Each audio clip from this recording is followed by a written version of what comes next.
सुनिए राज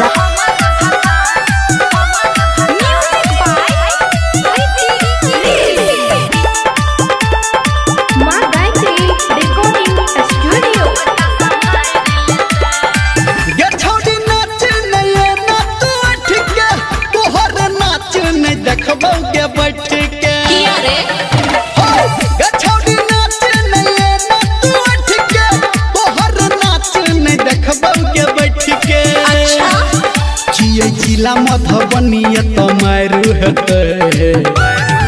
रे छौरा डीजे वाला हमर भतार आ सब बता संभाल लेते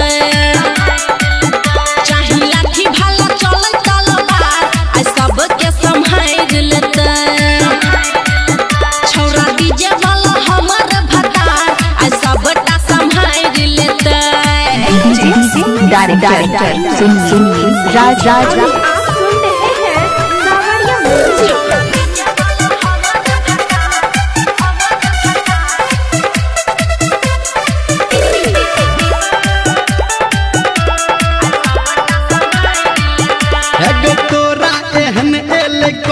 नचनिया हमरा ने बुझे छौरा ठंडा रे पनिया चल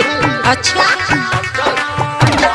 तोरा एहन एले कते नचनिया हमरा ने बुझे छौरा ठंडा रे पनिया चढ़ल जवानी पे राखै के परदा अभी तो और छौरा उड़ते रे गरदा ये ओई महफिल में सब रंगदार हेते रे छौरा डीजे वाला हमर भतार आ सब बटा संभाल लेता चाहे लाठी भाला चले तलवार आ सब के संभाल लेता रे छौरा डीजे वाला हमर भतार आ सब बटा संभाल लेता डायरेक्टर सुनिए राज मां गायत्री रिकॉर्डिंग स्टूडियो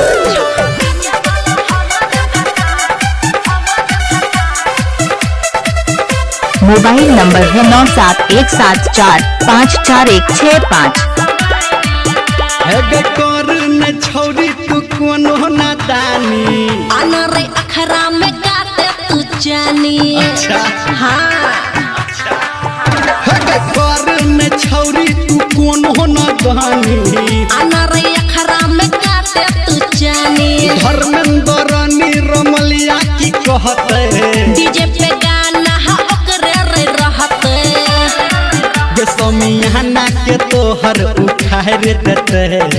सुन रे छौरा डीजे वाला हमर भता ऐसा बड़ा संभाल लेते